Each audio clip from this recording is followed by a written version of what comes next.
This is They Reminisce Over You. I'm Miguel. And I'm Christina. We wanted to take a minute to make a small request of all our listeners. If you're listening to us on Apple Podcasts, Spotify, Good Pods, or Podchaser, leave us a 5-star rating. You can also leave a review as well on Apple, Good Pods, and Podchaser. Ratings and reviews will help us with discoverability, and we want to get this out to as many like-minded folks as we can. We want to get on the first page of these podcast apps. And to move up on the charts as well. So help us get the word out. Make sure to follow and interact with us on social media. We're at Troy Podcast on the gram and the Berg. Also, check out our website, troypodcast.com. It's where we post links to a lot of the things that we mentioned in the show, as well as transcripts and themed playlists that supplement our episodes and more. Thank you again for your support. You ready to get into the show? Let's do it.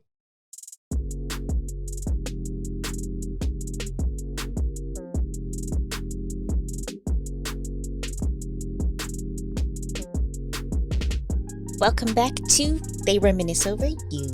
I'm Christina. And I'm Miguel. In episode 43, new R&B for Old Heads, we talked about current R&B and how the critics are roaming the streets and saying that it's dead. Nas said hip-hop was dead in 2006. In 2009, Jay-Z declared the death of auto-tune. Both of them were wrong. Hip-hop is probably bigger than it's ever been globally. And we just wanted to give our thoughts on the subject and to help some folks if they're looking for some quality music to listen to. We're going to help other people, or shall we say other old heads, find some quality rap to listen to, including myself. Exactly. We're just trying to help out those who are looking for some good music to listen to. I think we should just get started. All right. Okay, so current hip hop versus what we grew up listening to. What do you think the differences are between today's music versus what we grew up on? Well, we've talked about this a million times already with the loss of regionality, that the popular, maybe not necessarily even popular, but just the music tends to sound a little bit more the same in general. Yeah. For me, I think it's just this style and the production is the biggest thing. We grew up on a lot of sampling, but now the stuff that was sampled when we were listening to it, we're listening to the samples of the samples now. Yes. So that's weird. Yeah, I was just thinking that now we're so old that they're sampling our sampled music. Yeah. And because our samples were of like live instrumentation, it doesn't feel the same to me because now it's being sampled digitally, if that makes sense. Like you're not sampling a live band, you're not sampling the JBs or the Jackson 5 or Parliament Funkadelic, but you're sampling Dr. Dre or Timberland. Right. I think it goes back to kind of what we were saying about the R&B and stuff too, is it's like it's more aesthetics almost, where there's a lot of like lo-fi hip hop for studying, you know what I mean? Like these sounds that just like they feel nice. Like they don't sound bad, but they just kind of feel nice, and you could just have it on in the background, or it's just music for your TikToks, and you know what I'm saying? Right. That makes sense? Am I rambling? So what do you think about like lyrically? How is it different? Or do you even see a difference? So lyrically, I don't know if I can comment on that because the way I've listened to music has also changed. Whereas when I was younger, I had an abundance of time. And so I would literally just lay in bed and just listen to music. And at most, maybe, paint my nails or something. Okay. But now music is just sort of always on the background. And so I just don't listen to lyrics as much as I used to. Like, I don't not hear it at all, but I don't listen to it intentionally enough to really comment on it. Okay. And of course, you always remember all the dumb stuff. So I think it's easy to be like, all they do is talk about nothing. But even just doing research for this episode, I was listening to one of Larry June's albums on the treadmill today.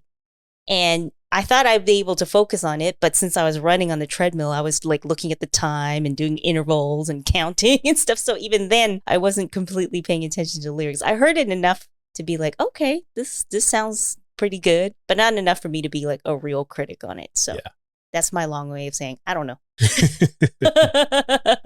Okay. I've read a lot of articles about this, and basically the old head issue is lyrically, people aren't the same as they were 20 years ago. I'm not going to say that's true. I just think there's more variety involved in hip hop today. The only issue that I have is, and I mentioned this when we did the R&B episode, is I hate when I can't understand what somebody is saying. Yes, that's what I have on my list too in terms of the critique is mumble rap. Yeah, I wouldn't even say it's mumble rap. It's just everything is slurred. It's kind of like people are rapping chopped and screwed, but it's not chopped and screwed. It's not chopped. It's not. That's actually how people are rapping these days, or attempting to rap / sing or whatever it is. Is this the italics version of rap? I would think so. I think it is. But Yeah. there are a lot of newer artists, and we're going to talk about some of them in a bit, that don't do that. And they kind of feel like they came out in the 90s or the Right. early 2000s. And that's something that hopefully the people who are listening to this will enjoy. I wonder if this sort of slurring or less enunciation is also because of the blurring of the lines with the singing and the auto-tune. I believe so. Because I mean, the rappers we grew up listening to would be sing-songy too, but there wasn't that excessive use of auto-tune. Yeah. So I think when you think about how auto-tune singing sounds, it is kind of all mixed together a little bit more than regular singing. I think that stems from basically one person, Lil Wayne. Lil Wayne. There are basically two parts to his career. Mm-hmm. I'll say everything before 2008, when he released the Carter 3, is just straight up, I'm rapping. Mm-hmm. He went from wobbity wobbity drop it like it's hot to one of the greatest rappers of all time in like I'd say a 10-year period. Mm-hmm. And then after that, he just started experimenting with different styles and whatnot. Right. He would do the auto tune. He would sing really badly. He would do rock records. Mm. Everything about him and what we knew about him basically changed. He became this skateboarding rock star with long dreadlocks Mhm. and just eclectic music when he wasn't that before. Right. And I'm not saying it's a bad thing, Mhm. but you can draw a line from pretty much every rapper that's out today that's pretty popular directly to Lil Wayne. I didn't even realize how huge his influence was until you sent me that XXL article about his influence. And I was like, reading it, I'm like, that's true. That's Yeah. true. That's true. I guess because I myself was never really a big fan of his, that I kind of just didn't pay attention. Like, I obviously knew who he was. I knew some songs or whatever, but I didn't really follow his career to really notice. But as it was laid out for me, I'm like, this is all true. I did not realize this, that he's a huge influence Yeah. in why rap sounds the way it does today. And it probably makes sense as to why I don't like a lot of quote unquote popular rap today. Because if I wasn't really a huge fan of his, why would I like his offspring? Right.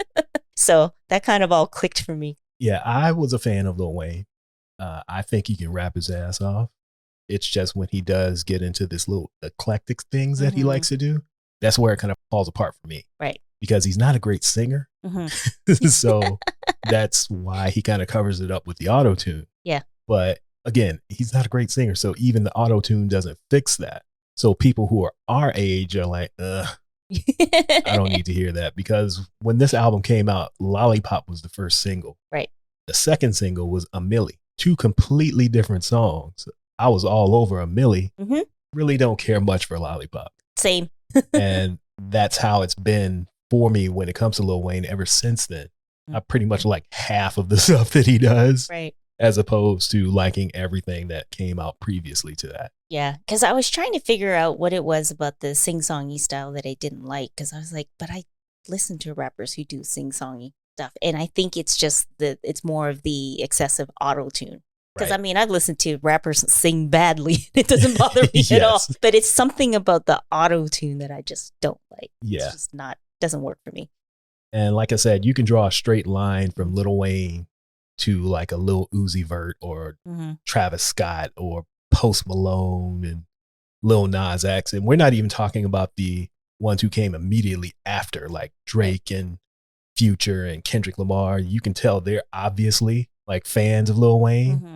but the next level down are the ones who were like 8, 9, 10 years old when Lil Wayne was at his peak. Actually, that it's a good time for me to bring in this UpRocks article I was reading. Okay.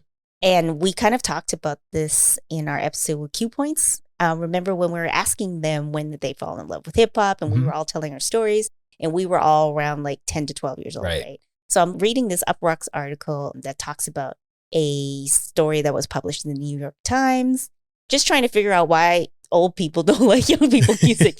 Long story short, Spotify was using some demographic data to figure this out. And it seemed that the stuff that you liked when you were 14 is what kind of sets the bar for what you continue to like. Yeah, that makes sense. Because they use Creep by Radiohead as an example.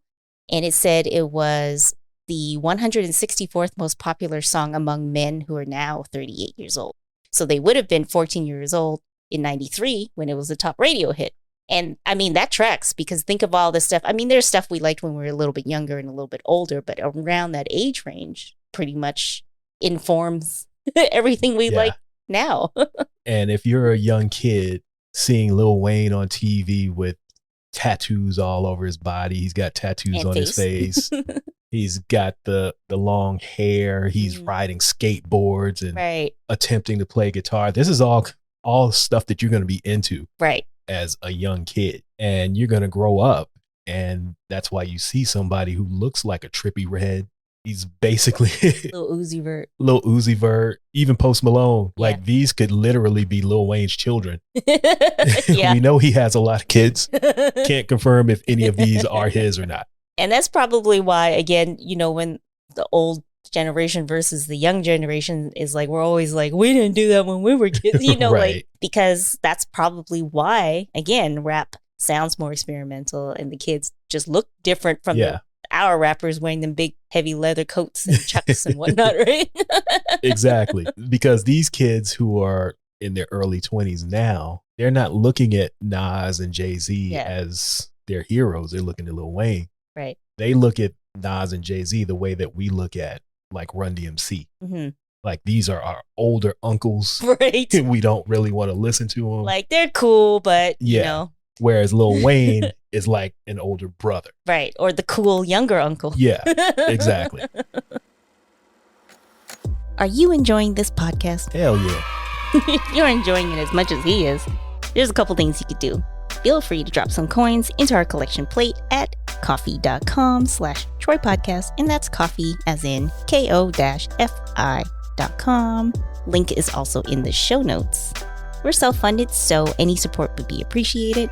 And if you don't have any extra coins to spare, just leave us a 5-star rating or review. Like J-Lo's Love, it won't cost you a thing. You're just sitting at home on the couch anyhow. All right, thanks. Back to the show. So with that said, are there any artists that you were able to look up that are doing something different in that vein that you actually do like? All right. So the newer artists that I gravitate to have the style of the stuff that I like, but updated. There are, the occasional songs here and there that has this quote unquote newer style that I like.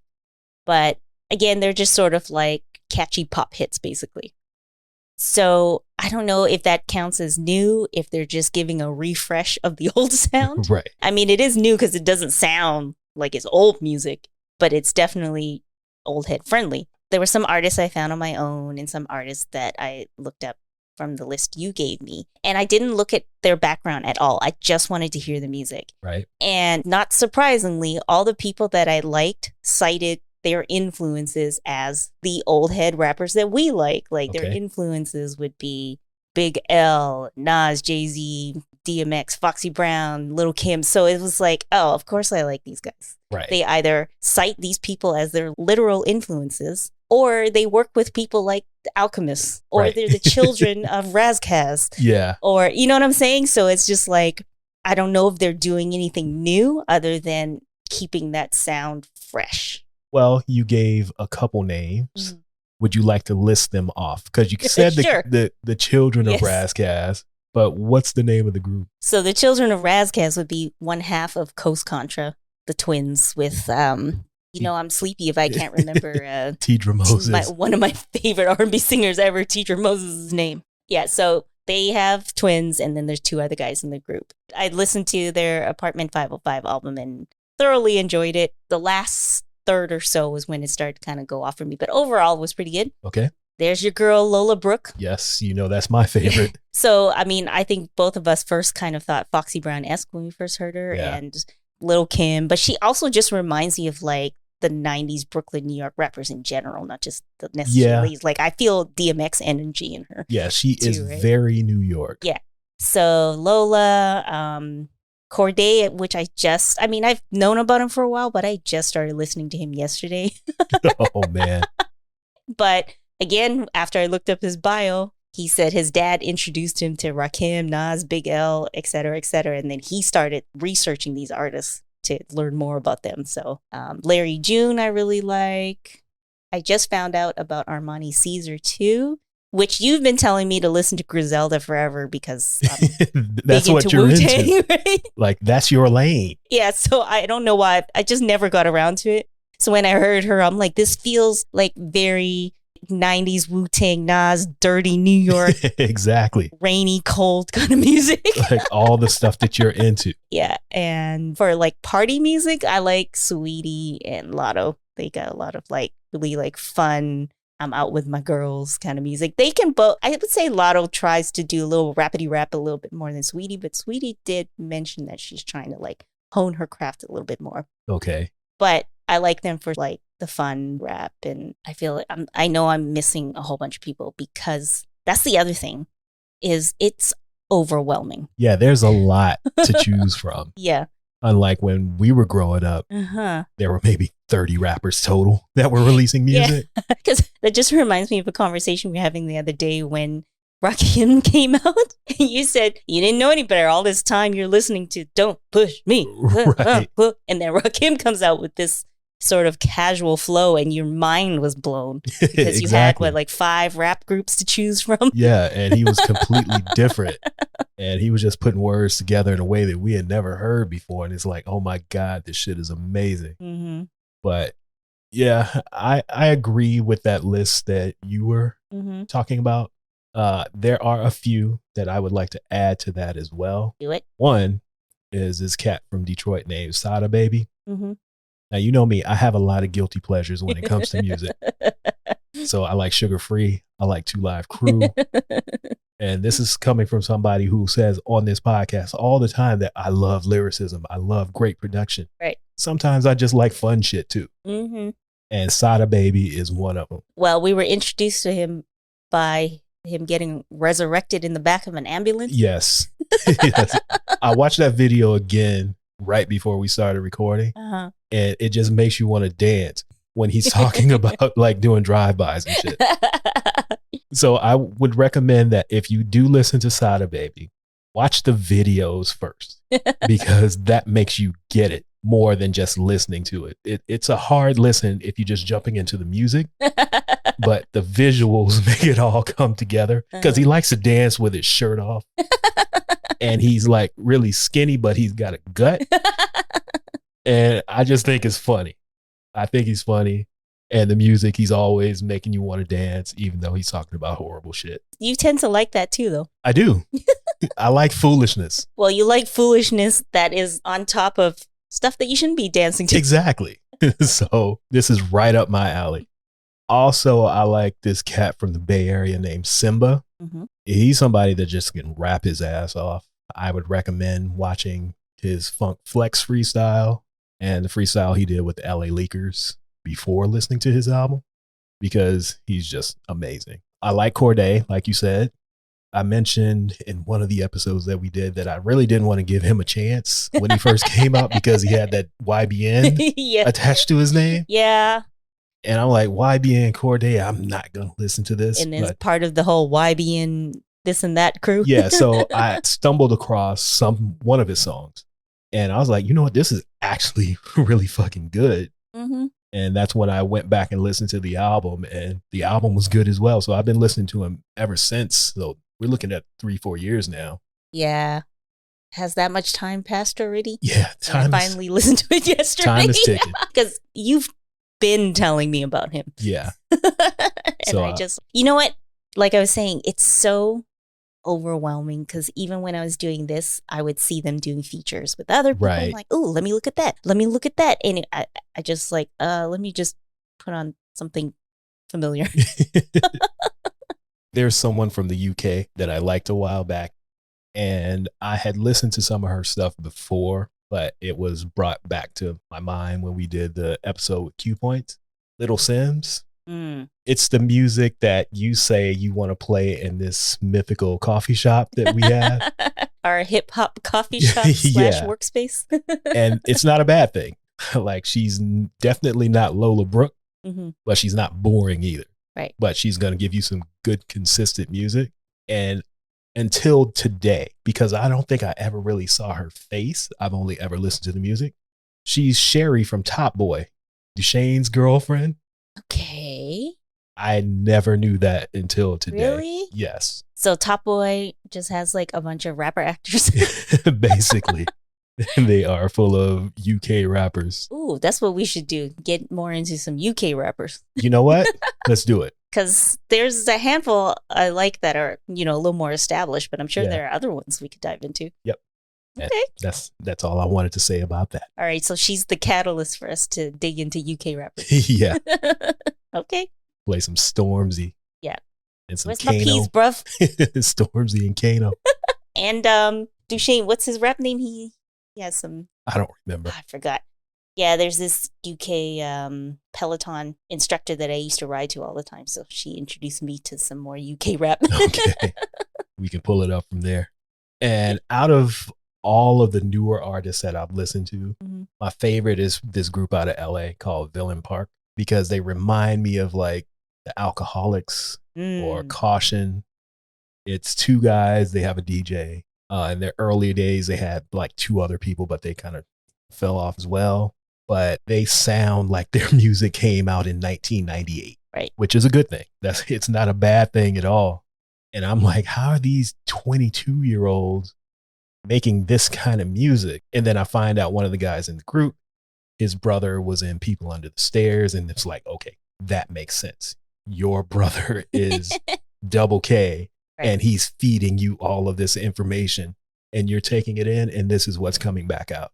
I just thought of something. Okay. So a lot of these newer rappers that we're talking about that is making similar music to what we grew up with are like really young. They are early 20s. Yep. That's because their parents are us. Exactly. Whereas the ones that are, a little older, like 10 years older, their parents were the ones listening to Run DMC stuff, and they ain't making that music. Right. Like, that music's too old to be resurrected, I think. So that's why I think the music that we grew up with is starting to come back around now. Because those kids grew up listening to their parents' music. Yeah. They were 8 to 12 years old listening to Wu-Tang because exactly, mom or dad was playing it. Yeah, they're cleaning up the kitchen listening to, some DJ Quick or something. Right. So what are your thoughts on the current state of hip hop? Well, I think it's a lot easier to be a curmudgeon and just be like, and I think with the advent of streaming, it's just easier to stay in your bubble too. Right. But after diving into this and just listening to a lot of stuff, like, there were already artists that I knew of and listened to. I will admit that I do listen to a lot of singles these days, but doing this and diving into albums and even discovering more artists, I don't think it's dead. No. And maybe, no, not at all. And maybe this is a good time for me to dive into it because, as we said, our metaphorical children are now making the music that they grew up listening to, which is basically our music. So I jumped in right when it was coming back around because there's this Lola Brooke song called On My Mind. Like, she sounds like Foxy and there's an SWV sample in it. Like, how is this not kind of made for me? Exactly.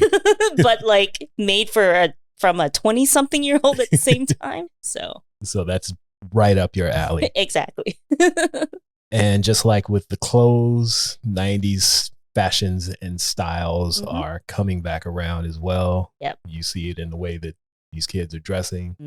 The baggy clothes are coming back. It's all of our clothes. Yeah, everything that I threw away 15 years ago I see people wearing on Instagram Yep. now. So And I'm jumping right back into myself. You see how many bike shorts I have. exactly. Exactly. So is there anything else you want to say before we leave? Are there any acts that you want to suggest people listen to? I think the best thing is just to check out our playlists that we're going to make, because I know I'm forgetting people and Right. we'll probably think of more after this. And that's it, really. And just keep an open mind. Or, I mean, is my mind open if I'm just basically listening to the same music? Take some time to explore. How about that? Yeah, there are things for you to listen to. We're going to give you a good start. And then when you get to the end of the playlist, just look at the bottom and see related artists or you will like this and things like that, and move forth from there. Mm-hmm.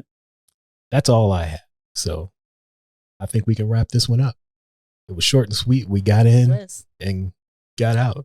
For once. Yeah, and not a 3-hour episode that gets edited down to an hour. Yeah. On Is this too short? I don't think so. I think this is the sweet spot. Okay. On that note, we are going to get out of here. Thank you for listening again. Make sure to follow us on social media at Troy Podcast on the gram and the bird. You can go to troypodcast.com. That's where you'll find the playlists and all of the things that we talked about in this episode. Go to tthang.com if you want to buy some merch. Yes, we'll be adding some Troy specific merch soon, hopefully. So, but there's a bunch of stuff there right now. Yeah, we have other things, so feel free to jump in on that. That's tthang.com, TEETHANG.com. Yes. And that's pretty much it. We'll be talking to you guys again in 2 weeks. You got the itis and you ready to go? Yeah. Never record a podcast after dinner. Exactly. Do it before. You need that motivation. All right. Bye. Bye.